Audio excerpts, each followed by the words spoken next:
Good morning students. मैं Vishnu Sharma, lecturer computer science, government polytechnic college Dausa से।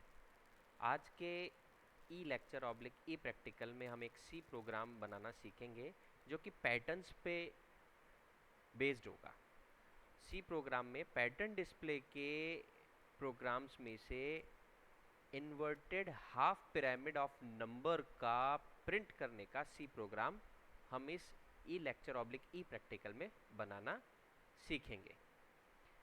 ये program board of technical education Rajasthan के C programming language के CS 201, EL 210 और ME 210 subject code से related है।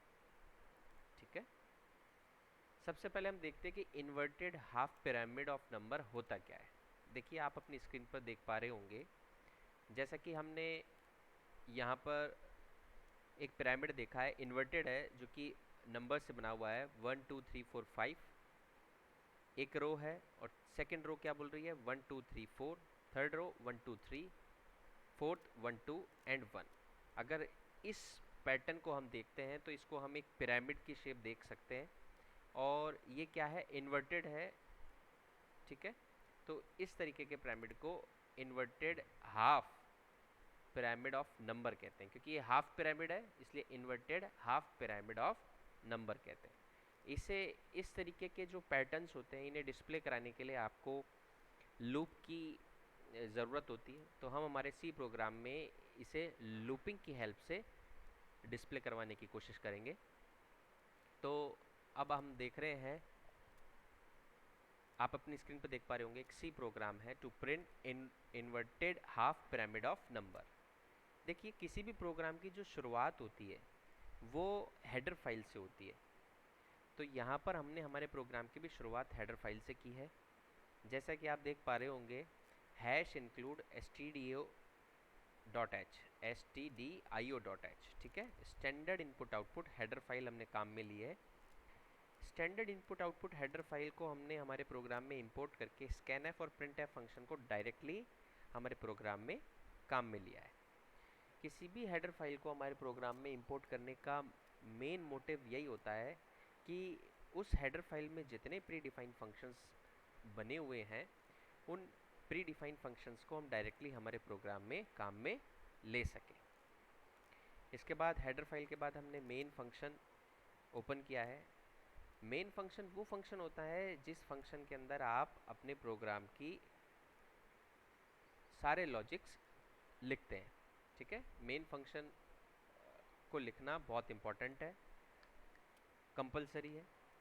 इसके बाद आपने क्या किया, आपने जितने वेरिएबल, डिक्लेरेशन सेक्शन आएगा, जितने वेरिएबल जिन्हें आपको अपने प्रोग्राम में काम में लेना है उन सारे वेरिएबल्स को आप क्या करेंगे, डिक्लेयर करेंगे।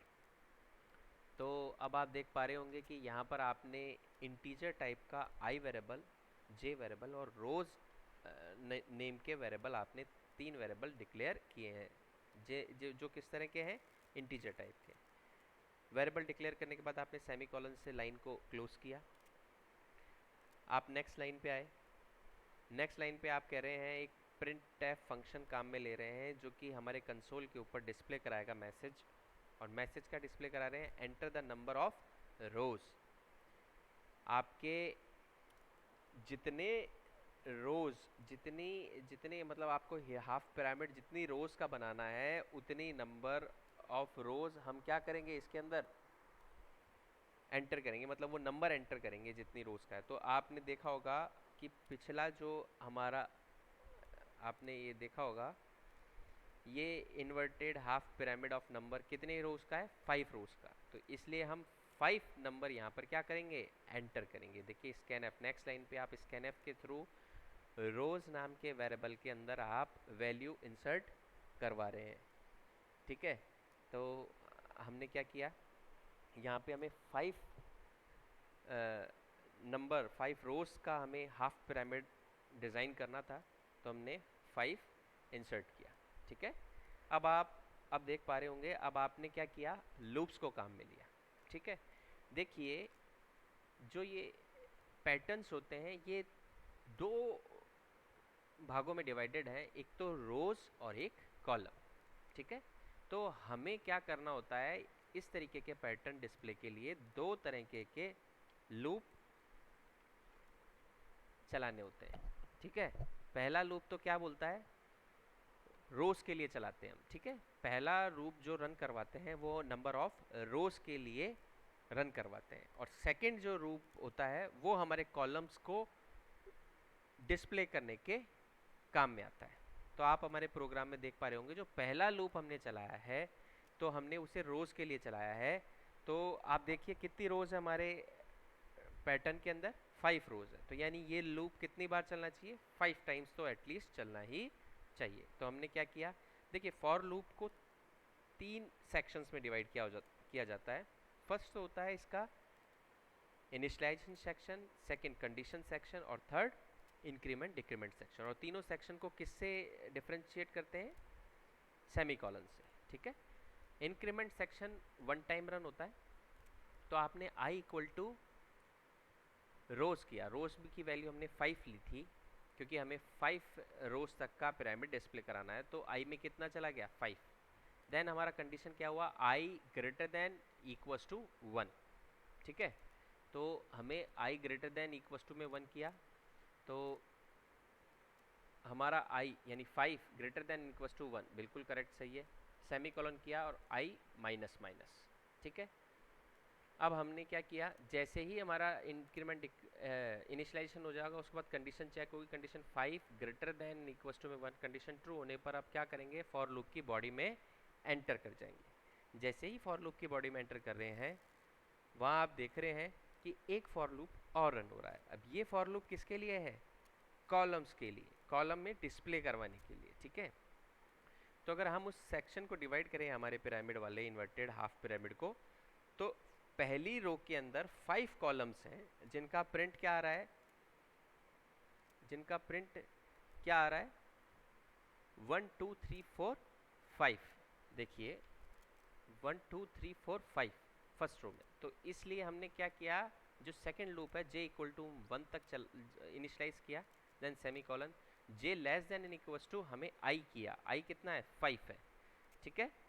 तो 1 less than and equals to में 5 है, करेक्ट है कंडीशन। कंडीशन करेक्ट होते ही इस फॉर लूप की बॉडी में एंटर करेंगे जहां पर क्या हो रहा है, प्रिंट हो रहा है, क्या प्रिंट हो रहा है, j की वैल्यू। तो j की फर्स्ट वैल्यू क्या है, 1 है। जैसे ही ये फॉर लूप सेकंड वाले फॉर लूप का एंड हो रहा है कर्ली ब्रेसेस से, तब आप सेकंड वाले फॉर लूप के कंडीशन पार्ट पे जाएंगे। तो यहाँ पे क्या कंडीशन आ रही है, j प्लस प्लस, यानी j की वैल्यू 1 से इंक्रीज हो गई, पहले 1 थी और अब कितनी हो गई, 2, ठीक है। तो 2 के लिए कंडीशन चेक करेंगे, 2 less than in equals to में i की वैल्यू कितनी है इस बार, 5 है, तो कंडीशन ट्रू है।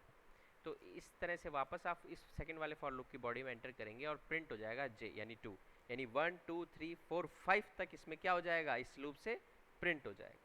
देन आप इस लूप से बाहर आ जाएंगे कंडीशन फॉल्स होते ही।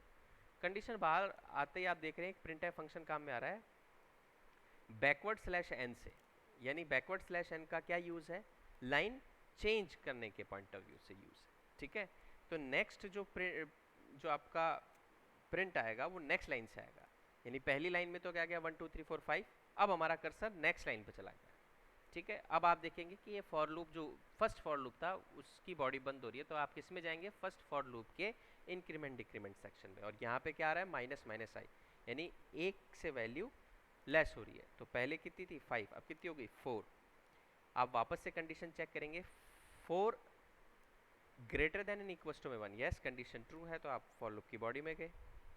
फॉर लूप की बॉडी में जाते ही वापस से सेकंड फॉर लूप आपको रन कराना है। तो उसके लिए j की वैल्यू 1 और j less than and equals to में i, और i की वैल्यू कितनी इस बार 4, ठीक है। तो अब i की वैल्यू 4 के लिए अगर आप सेकंड वाले फॉर लूप को रन कराएंगे तो ये क्या प्रिंट देगा, 1 2 3 4 प्रिंट देगा, ठीक है। तो आप देखेंगे कि फर्स्ट लाइन में तो 1 2 3 4 5 प्रिंट आ रहा था, सेकंड लाइन में 1 2 3 4 प्रिंट आ गया। और जैसे ही आप इस फॉर लूप से बाहर निकलेंगे तो आपकी बैकवर्ड स्लैश एन से कर्सर नेक्स्ट लाइन पर चला जाएगा, ठीक है। इस तरीके से फर्स्ट फॉर लूप के एंड होने पर आपका कंडीशन पार्ट पे जाने पर माइनस माइनस हो जाएगा, किससे, i की वैल्यू 1 से, ठीक है। तो आपके बाद 3 हो जाएगी। तो इस तरीके से आप ये जब पूरा फर्स्ट फॉर लूप एंड कराएंगे तब तक प्रोग्राम का डिस्प्ले क्या आएगा, first line 1 2 3 4 5, second 1 2 3 4, third 1 2 3 and second 1 2 and fourth 1। इस तरीके से आपका inverted half pyramid of number का पैटर्न डिस्प्ले आपके कंसोल पर हो जाएगा। तो आउटपुट में कुछ इस तरह से आएगा। सबसे पहले एंटर द नंबर ऑफ रोज के अंदर हमें, क्योंकि हमें 5 रोज का प्रिंट करवाना है पैटर्न, तो हमने 5 एंटर किया और एंटर करते ही हमारा प्रोग्राम का डिस्प्ले इस तरीके से हाफ पिरामिड आ जाएगा इन्वर्टेड। ठीक है, तो इस तरीके से आप अपने पैटर्न्स और डिफरेंट पैटर्न्स क्या करा सकते हैं, रन करवा सकते हैं। Thank you so much.